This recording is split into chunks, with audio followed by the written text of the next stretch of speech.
All right. Hello and welcome, everyone. Jay Fazette here, and we are at show number 72 of the JVology live show. And today I have my dear friend with me, Eileen. How are you today, Eileen? Hi, I'm doing just fabulous. Awesome.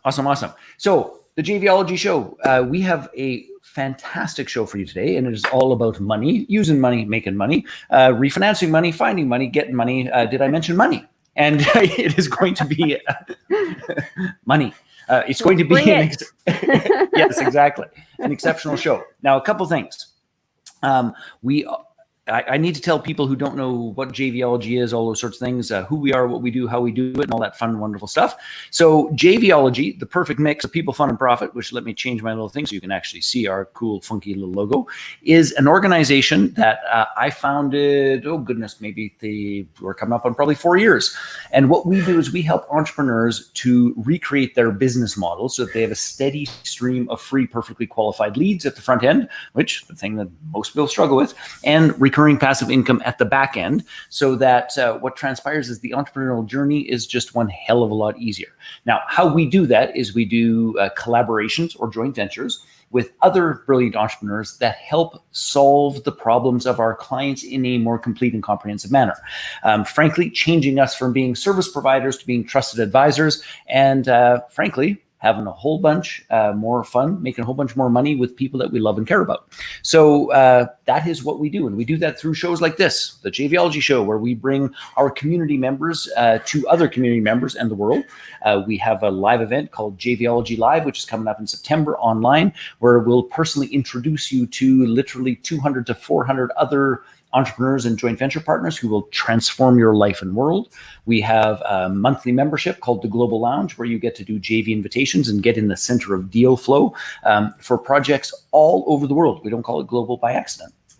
And then we do consulting, coaching, launch strategies, done-for-you services, everything under the sun to help people get the foothold of how to scale their business using joint ventures.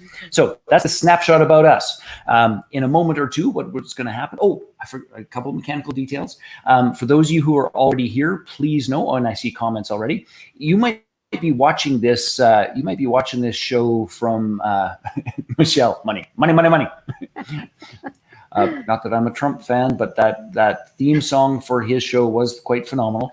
And what does it say? Yes, Eileen Galbraith is amazing.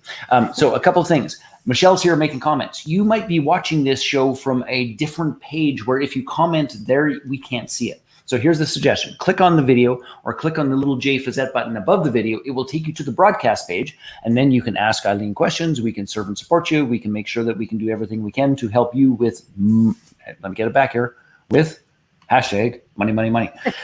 So on that note, one last mechanical detail. I got to play our little video, and then Eileen is going to give us the 5,000-foot view of who she is, who she serves, and how she helps with the big old topic of money. Oh, come on, machine. Do what you're supposed to do. I'll do that one more time.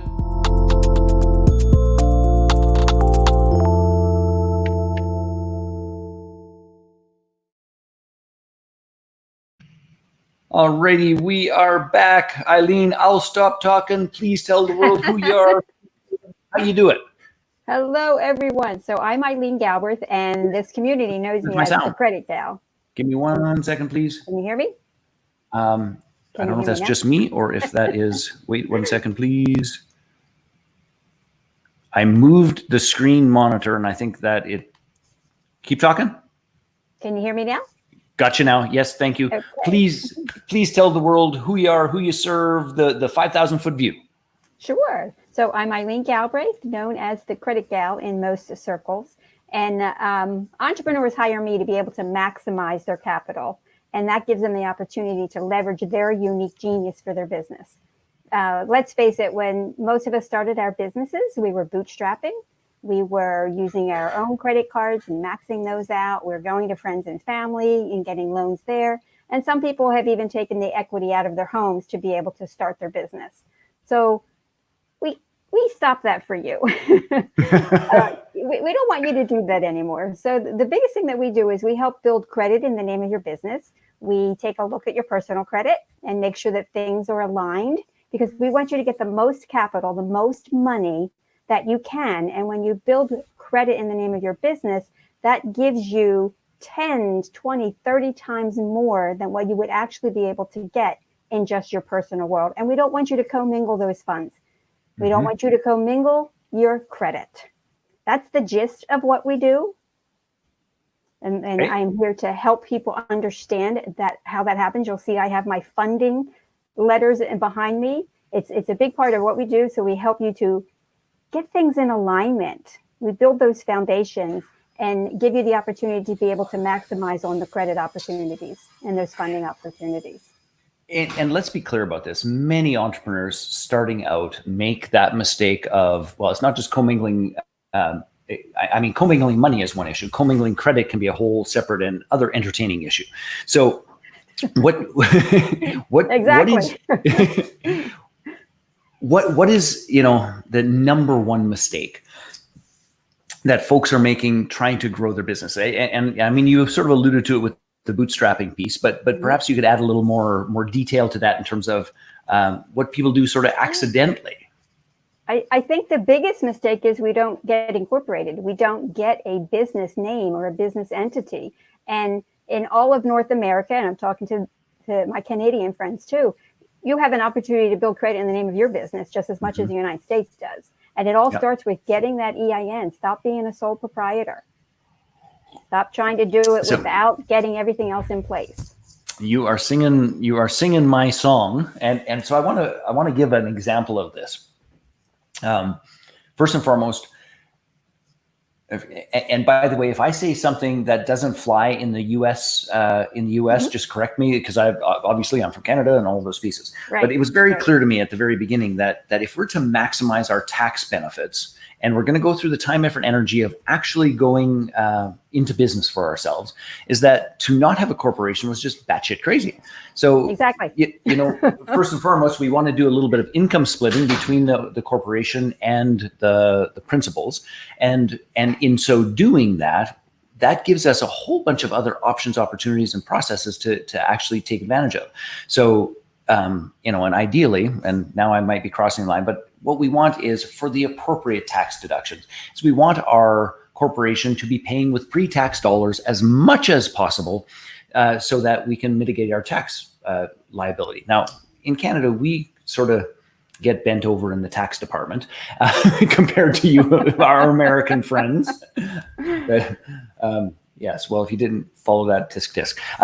But it's not necessarily so grand. Now, the other part to that is, and why I'm making this point is that I hear from people all the time, it's like, it costs too much to get incorporated. And then I have to maintain the corporation. Then I have to do 2 separate tax filings, all the rest of it's like this. I can tell you for certain in Canada is that none of those are legitimate excuses, because if you use the corporation remotely appropriately, is that you're going to save yourself thousands of dollars a year for just filing your annual return and doing 2 different tax returns if you have a clue. Like the cost, people say the expense of becoming incorporated and maintaining it is too much. And that is, honest to goodness, the dumbest thing I've ever heard in the universe if you have a business. Complete opposite. The expense of not doing it is what's costing you a lot of money. Here in the United States, we have, if you're a corporation, you get incorporated, you have over 81 pages of tax code. You have 300 to 400 different items that you can remove on your taxes. And if you keep everything on your personal side and you become a sole proprietor, you're looking at maybe 25 to 32 different things that you can deduct on your taxes because you decide you want to do it as a hobby and not as a business. That to me is just insane. Exactly. Yeah. So, I know you help with. So anyway, point number 1 is get incorporated, for goodness sake. If you're going to have a real business, and I'm going to say it in a way that we used to teach it in what we called the Financial Freedom Weekend, and it was simply this: is that even if you'd use the word hobby. So by the way, I am not a tax accountant, and I should insert disclaimer here.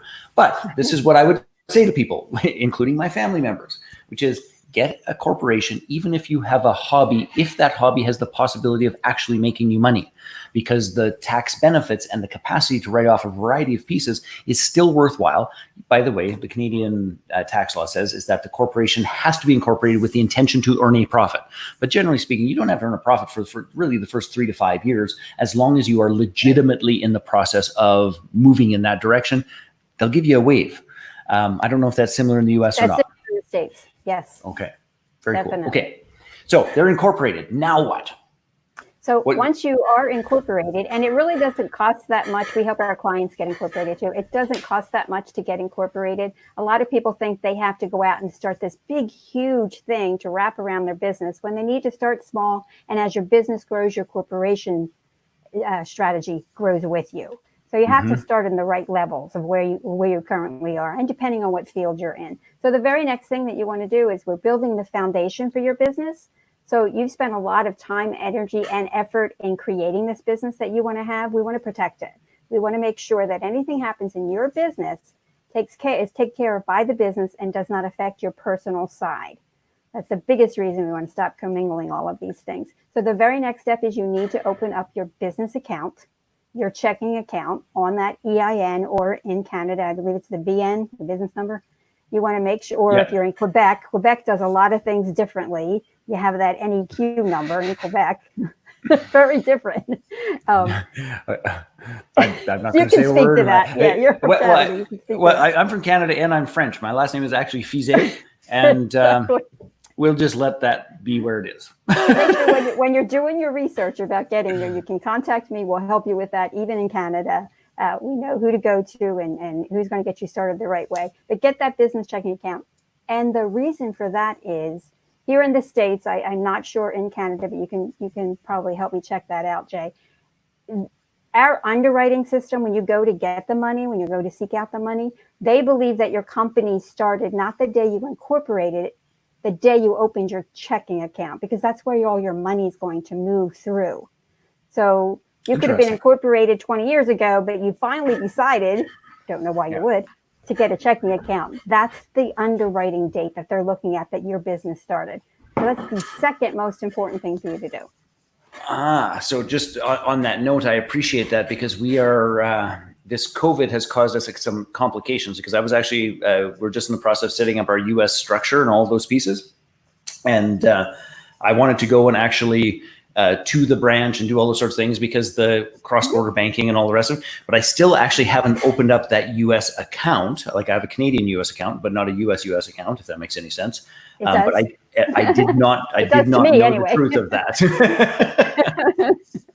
Yes. Research pays off. maybe I'm going to have to try and figure out how to do that online, and because I really just thought it's like, this is going to pass and I'll just fly to the US and get that done in one of my trips. But I think based on what you just said, I need to make an alternative arrangement there. Thank you. Yes, that needs to be a big priority for you.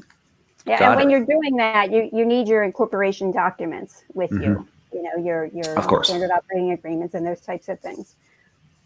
Cool. Okay. So corporation is existing. I'm going to ask you a Canadian-based question. Maybe it's true in the US and those sorts of things. And again, I'm playing a little devil's advocate in terms of the stories I hear from people about why they don't and all the rest of it. It's like, well, I don't think we should bother with the corporation, because the truth of the matter is that, I still have to do a personal guarantee and I'm therefore tied and blah, blah, blah, blah, blah. You don't have to do a personal guarantee. Depending on. So when you're building credit in the name of your business, and this is like maybe the 5th or 6th step, when you're actually building that credit, when we do the funding process for people, we also are able to get them business credit cards, 0% interest financing, all that fun stuff. But we do it so that it's based on the business's ability to pay, not the individual. That's the whole purpose of not commingling the accounts, because the business is the one that's responsible. And here in the United States, there are not a lot of governing laws on business credit as there are on personal credit. So you really want to make sure that you set those up, and you do not always have to ask or give a personal guarantee.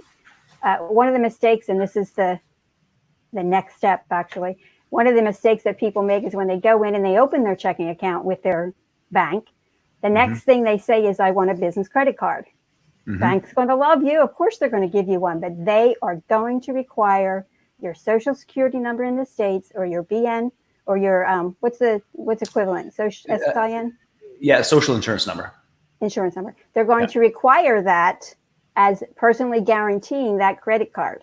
That's not what you want to do. And the first thing that I ask my clients is, please don't tell me that you've gone in and actually gotten that particular credit card, because that's not helping you with building credit in the name of your business. And when I'm speaking on stage, it's my little trick that I always do, and you've seen me do it. I ask people if they have a business credit card on them, take it out, put it up in the air, let me know you have a business credit card. And now I want to ask you, does it show up on your personal credit report? They don't know. So it's very important. My very first step with my clients is we look at your personal credit report, both in Canada and here, because the FICO scores are similar. So we need to make sure that it's not on your personal, because that's a personal credit card that you're just using for your business. Yeah. So big distinction there. Michelle had a great question here. Is, can you get Canadian business credit cards in terms of the processes that you use? And can you help with that specifically? I can. Yes and yes. Yeah, awesome. Because here's I think one of the differences between Canada and the US. I mean, the truth is, you guys are looser with your money in terms of lending and all of those sorts of things than we are as Canadians. Like, which, by the way, is a pain in the ass for us as entrepreneurs here in Canada. And then conversely, we also didn't have the impact of the big crash in the way that many Americans faced it. So there's a balancing trick there. But the practical application here, and I think that you know some tricks, which is why any of my Canadian comrades here, you should probably be reaching out to Eileen to find out more about this. But here's what we always said in terms of this corporation thing, is that, so the corporate, they would call piercing the corporate veil, right? So the corporate separation and the corporate veil between the prime shareholder or shareholders and the corporation, for the most part in Canada, doesn't exist for 3 to 5 years.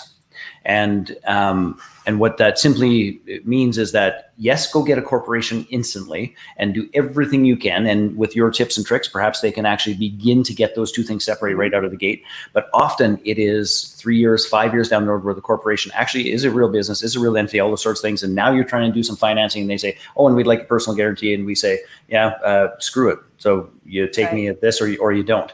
But until that happens, it is substantially more difficult in Canada, which doesn't mean it can't be done. But we have a few more flaming hoops to jump through. And going back to what we were talking about, how you get incorporated. I know in the States that we have different levels of, LLCs and everything. C corps and S corps and all that stuff. Exactly. In Canada, I know that because of all your different territories and provinces, that you either can get a federal corporation or a provincial. Correct. And the federal means that you can operate pretty much in any of the territories except, once again, Quebec, because it's a little different. I know that your laws are a little more stricter than what we are in the States. And one of the other things, as you're even doing, a lot of Canadians can come into the States and start their businesses here also. There are ways to do that, and then you can develop the business credit through the state entity that you have. So there's a lot of different tricks, and that's why I do what I do, and that's why Credit Know-how is the name of our company. That's why we created this years ago, so that we could help people be able to do these things, because you don't know what you don't know. Yes. So let's talk about what I believe is, and you and I haven't talked about this, but I'm going to bet dollars to donuts you have the same view I do, which is this idea that that what we're really after here and what we're really up to. Oh, something just happened with my computer. Give me a second. What on earth just transpired? I have these two monitors, and the two monitors are sometimes at odds with one another. Are they fighting? There we go. No, they sort of are, because if I put one screen there, then the sound goes away, and then it's like I want my mouse here, and then it doesn't work there. It's like they have screen sibling rivalry. Anyway, so we don't know what we don't know, and a strong theme for the JVology live shows has been coping and dealing with COVID. And the fact that our entrepreneurial landscape is changing, our financing requirements and financial needs are changing. Like there's an incredible amount of we don't know what we don't know, and the information / misinformation about COVID and all those sorts of things. I mean, we are in some of the weirdest times of our lives. Very interesting, isn't it? That's an understatement of the universe. So to me, the truism of you proactively pursue credit when you do not need it, because by the time you need it, often you can't get it. Exactly. And I think that holds true now more than ever. And if you happen to be in a reasonably liquid spot, or you're in a spot where you still have a consistent paycheck from X or Y, and it's like, oh, we're fine. My fervent request to you is do everything you can to line up and get the support of the credit that you may or may not need in the coming 2, 4, 5 years, because the rules won't be the same in 24 months. I guarantee it. Nope. So anyway, just could you speak to that and share your opinion about that? Absolutely. Well, you had just mentioned that things are a little bit more difficult as far as the lending in Canada.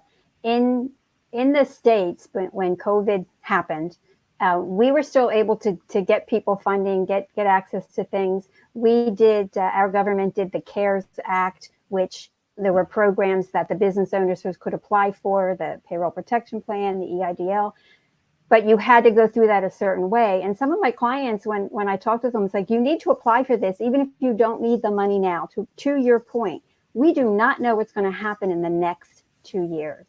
We have no idea what's going to create the financial lending that's happening. We don't know how much that's going to change. So we're still people are still able to get the funding. It may take a little bit longer, but you're still able to do it, and you should pursue it. One of the things that, Jay, you know me, I love people. I'm that person that walks in the room, dances around, hugs on everybody, and just loves people. I am so upset with some of the people last year. I traveled to, I think, 15 different events and spoke on stages and shared my message. And so many people say, oh, I don't need that. I don't need that. Well, apparently I wasn't assertive enough. You need this because you don't know when you're going to have to use it. Yes. So I just want to echo this whole piece. And by the way, this conversation that Eileen and I are having, the conversation I'm doing my best to have with you as our community of JVology and beyond, these are exactly the same conversations I'm having at the dinner table with my family, with my dearest friends, with my longtime associates, which is this is the time to really strategically look forward, because here's a good example. Like I was just having dinner with somebody. It's like, well, I think it's a couple more months. And it's like, look, let's be clear. Would you agree that Harvard has some of the smartest human beings that exist on planet Earth? Well, yeah, for sure. Okay. So Harvard has already declared they will not have a single person on their campus until at least July to August of 2021. You think this is 2 months? 2 months? No, we're looking at least a year before Harvard will let somebody enter there. And by the way, let's make no mistake about it, Harvard is a for-profit organization. They won't have anybody on their campus for a year. That's a sign, folks. It is. That's a sign. People need to pay attention.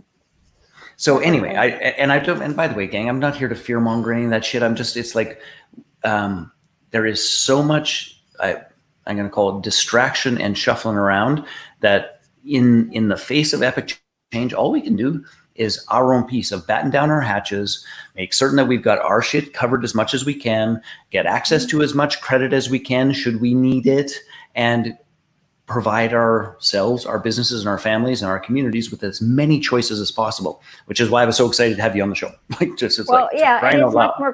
It's much more comfortable to be reactive or to be proactive than to be reactive, right? Yep. So, like you said, even if you don't need to have things in the future, why not set yourself up, your family and your business, so that if the opportunity arises, you're prepared. Mm-hmm. You're ready 100%. To go. And all of that starts with the credit analysis. You've got to see where you are. I'm a big numbers person. If you're not looking at your numbers, how can you know that you're going to move forward? And in the business world, if we're not measuring those KPIs, if we're not measuring all those other things, how do we know that we're getting where we want to get to, right? The same with your finances, your credit, and your P&L on your business side, and your cash flow on your personal side. And in fact, I'm just digging here. If I'm just digging here to get your link so that people can actually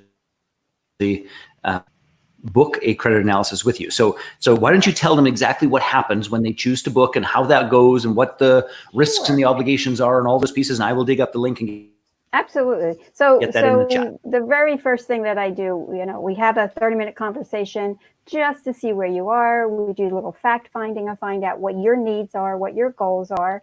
And then we look at, this is where you are, this is where you want to get to. And that cash flow mapping in the middle of it, that's what happens during the analysis. We do require people to get a copy of their credit report. We show you how to do that. So it's cost you $1, if that, sometimes it's free. And we spend 2 hours on the phone because we go over the entire credit report. Here in the States, I'm not sure about Canada. I couldn't find this statistic for Canada. But here in the States, 78% of personal credit reports have errors. I can almost believe, because it is the FICO scoring system that's being used, we have similar credit reporting agencies. You do not have TransUnion for personal, you have it for business, but you have, I'm sorry, I said that wrong. You don't have Experian. You have Equifax and TransUnion for your personal. And then you have the Dun & Bradstreet for business, which is also in the States. TransUnion, again, Quebec has their own system with TransUnion. I have to find out if there's any of my friends that I have met through JVology and all the events we've gone to that live in Quebec. You need to get in touch with me. I have questions for you about some things. So we actually have a new global lounge host, Elizabeth, who I'm happy to introduce you to. She is a smarty pants and a half out of Montreal. Just love her, and just beginning to build the JVology community in Montreal. So yes, that would be perfect. That would be perfect. So we spend 30 minutes on a call initially to find out where you are. And then if it's something you decide to pursue with us, then you work with me for 3 months. And we do the foundational pieces of everything. We go through that. We also look at your business credit. If you believe you already have a business credit profile, I give you the links to go and get those so that we can look at that. And it's basically, we're putting that whole financial picture together for you so that you do have the foundational pieces. We look at your LLC to see where you are. We look at your cash flow. We look at your P&L. We take all of that and put it together and put a plan of action so that we can get you the right amount of capital that you need for whatever that is. We do real estate investors. We work with them all the time, getting them capital, and then putting the business credit piece into place. Nice. Well, here's the long and the short of it is that number one, I appreciate this conversation because there's number one, I've been lollygagging on that U.S.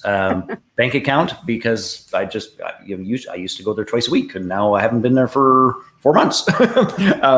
So that has become a little bit of a kink. So I will certainly pay attention to that, and I appreciate your guidance on that. I'll be your accountability partner on that, Jay. Yes. Well, on that note, in all seriousness, with all the stuff you do, do you have a bank that you prefer for business? I do, but we'll have that conversation privately. Okay. Because I don't want to put out there different kinds of banks and people get all upset. Yeah, there's three main banks that I like to use in the States. Okay, perfect. We will have that conversation privately. In addition to that, you also did remind me of a couple of other pieces that I hadn't really fully thought out, which was the pursuit of credit in the US, because all of our assets are in Canada and those sorts of things. And it's like, you know what, we should absolutely do that. And I will not accept the card when we open the account, and I'll come talk to you. Okay, great. Okay, so here's the thing, gang. I think I've already said it, but I want to say it again, which is this. If you're sitting there thinking you don't need it, I would suggest you're probably inherently wrong because you don't know what's coming down the pipe. And by the way, you might be right, and I hope you are, just to be clear, I hope you are. But if you're going to become prepared for whatever entertainment unfolds in our world, it's better to have it before the entertainment happens than try to get it after the entertainment happens, which is why I just want every single person here, if you're listening to this and it's like, I wonder if I should, the answer to that question is hell yes. And book a time with Eileen. The link is in the chat, and explore it. There's no obligation to it. If it's something you think that you should pursue, then do that and have the support of somebody who can stick handle their way through the changes that are already unfolding in our life and in our world, and are not going away for at least, please hear this, at least a year. Just going by Harvard. There's a whole bunch of other things that would imply this is going to be longer, but that's what we're dealing with here. So we should just take a deep breath, accept that we're in a different time and space, and prepare ourselves for everything we can while we can. Last word to you, my dear. I guess the only thing I would just say is have the conversation. Again, we don't know what we don't know. So I may bring something like, Jay, we just touched on 2 points of things that you want to remind yourself to do. That's a beautiful thing. You may not have thought of that if we had not had this conversation. So I would just say, get on that scheduler. Let's book a call, and let's see what it is that you need, where you are and where you want to get to. And let's look at what the opportunities are there, because you may not see the ones that I see. And I'll leave this as my last note. There's a lot of people that they're looking at things with their vision, and they're looking at it intensely, and they can't see, and they're looking with 2 eyes. And a little thing that you don't know about me, I can see a lot of things a lot clearer, and I only have 1 eye to do that. So think about that.